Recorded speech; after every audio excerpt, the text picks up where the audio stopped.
It's like on your favorite cable sports channel, except GSMC Sports Network is absolute. Hello everyone and welcome back into the GSMC Dead Ball Sports Podcast. And for our third segment of today's show, we're going to be previewing a big game in the NBA tonight. The first game between these two opponents since a landmark trade in NBA history went down just a couple of weeks ago. That saw Luka Dončić get sent to the Los Angeles Lakers and Anthony Davis going the other way to the Dallas Mavericks. The Mavs and Lakers face off tonight at 10 o'clock p.m. It could be a pivotal game for both of these teams. Hopes, really, and could highlight what could be certain deficiencies in their respective games. Let's start off, though, with the Lakers, because the Lakers have had a topsy-turvy kind of period with Luka Dončić. They saw what he could do against the Nuggets in potentially their best performance of the season thus far, where we had 32-10, but they're still only 2-2 ever since they got him 3-2 in their last 5 games. But now we're starting to see what this tandem of Luka, LeBron, and Austin Reeves can look like. We know that they're capable of putting up a lot of points night in, night out, and they did so against the Denver Nuggets. But defensively, there are still concerns, and there are still concerns about that center rotation. Is Jackson Hayes going to be anything more than a lob threat? How is Alex Len going to project? Is he just going to be a big body that they throw out there and hope can provide for you defensively and potentially maybe as a two-way player? Or, how deep are you going to go to where guys like Trey Jamison and Christian Koloko might have to matter a little bit more, might have to impact this team? So while Luka definitely had his best game since his return from injury for the Lakers, they still are only just hovering above 500 in their past 5, and there are still questions, like I said, about their defensive prowess. And the Mavs, on the other hand, well, they got the full Anthony Davis experience to the point where he's not going to be playing this game, may not play for the rest of the season. If they get to the playoffs, hopefully he'll be back, but who knows?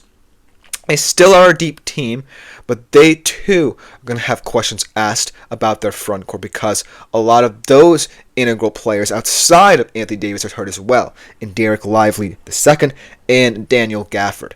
So both of these teams heading into this one with questions in the front court, whether it just be because the Lakers' front court isn't deep, or for the Mavericks, it's just that they're very injured. Both of these teams are going to ask a lot of questions, or going to have asked a lot of questions over the next couple of months. But I think this is going to be an exciting game because Luka will get his chance to get a modicum of revenge, and both of these teams will learn a lot about themselves. Most importantly, if the Mavs can continue to contend without that front court. They still have elite guards, especially in the perimeter with Kyrie and Klay Thompson, but now they're going to have to rely on guys like PJ Washington and Kessler Edwards down low to help in terms of providing that rim presence on both ends. But in spite of that, the Mavs have the same record over the past couple of games as the Lakers. Yeah, they got blown up by the Warriors. They allowed 60 points in the paint, and the Lakers are brilliant in the paint as well, despite the fact that they're lacking in size. But I do think that Dallas can give them a lot of problems. Dallas is still the 8th best offense in the league, the 14th ranked defense in the league. And even without, your elite front court, Kyrie has put up 31 points in the past 5 games, and the 2nd best in the league. They can still stretch you defensively if you're the Lakers, and most importantly, they can speed you up a little bit if you're the Lakers as well. So looking at this game, it's not just about the landmark trade between these two teams just over 2 weeks ago. It's about how they've both been impacted and how, they're largely going to be viewed as contenders in the short and long terms. We can't really assess Dallas right now in terms of how they're handling the outcome of this trade just because Anthony Davis isn't out there. But assessing the depth of this Dallas team is a little bit easier because now we're trying to see that Kyrie and Klay, yes, can carry this team. Yes, they're still elite players. Yes, can stretch teams on the perimeter. But there's still more than the sum of their parts to the point where they can still hurt this Lakers team. And the Lakers, we saw the upside, what a player like Luka can bring offensively.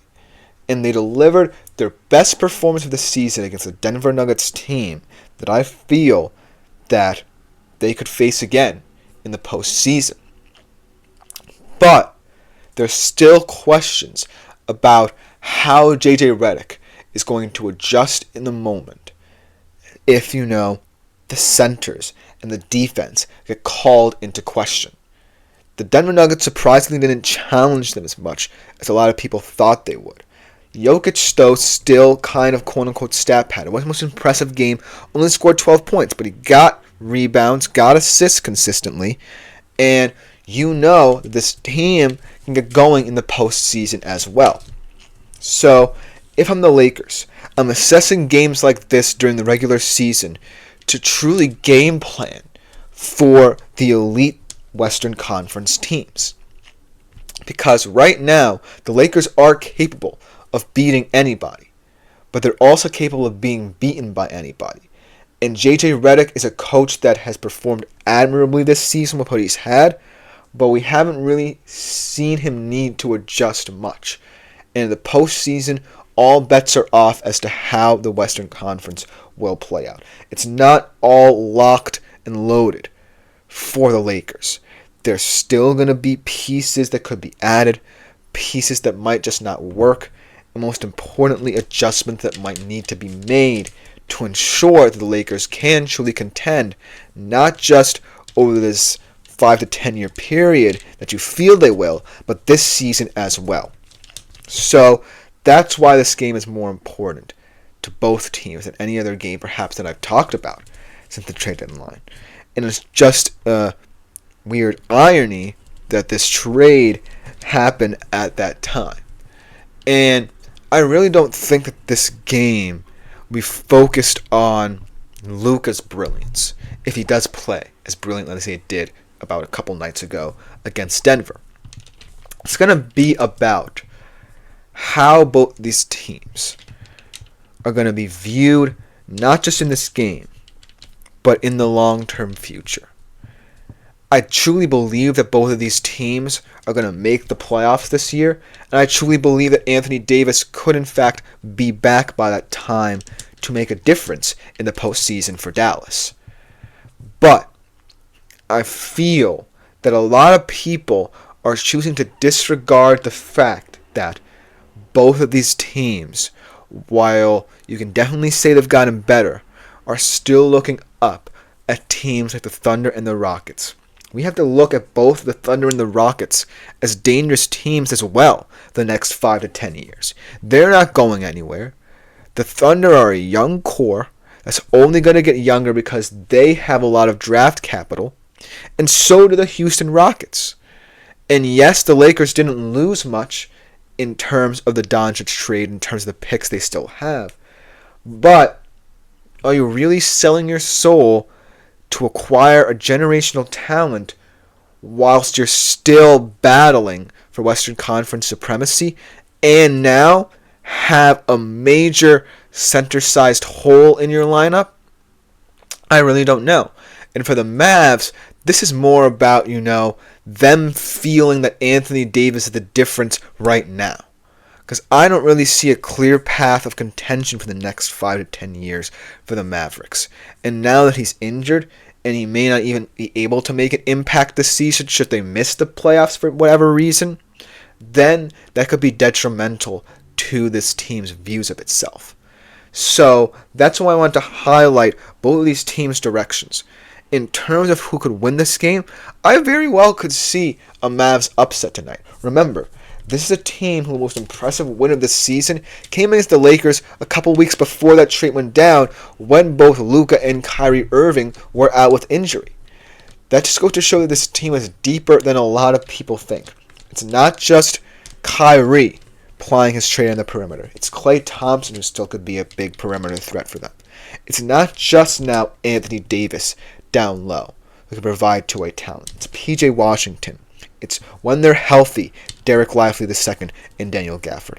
It could be someone like Kessler Edwards as well. So, overall, I feel that the Mavs have an opportunity to prove that they can stick around despite a lot of people saying they lost this trade. But for how long would be the bigger question. Because they can win a game like this any given regular season.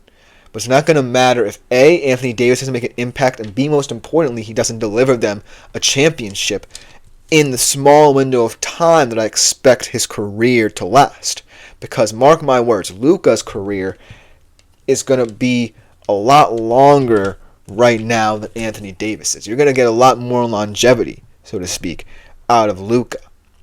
But the fact that this Dallas Mavericks team is still showing heart, still showing depth, still showing experience, leads me to believe that this team is not going to go out into the night. They're going to continue to fight no matter who's out there on the court for them. And the Lakers, yeah, they've had some good performances. Yeah, Luka looked elite against Denver. Yeah, it's a big win for them against Denver. But this Western Conference is not necessarily going to be an easy ride. And the Lakers still have most questions to me out of any Western Conference contender. Because I truly think the Thunder are ready. And I think that the Rockets can be ready, at least in a couple of years.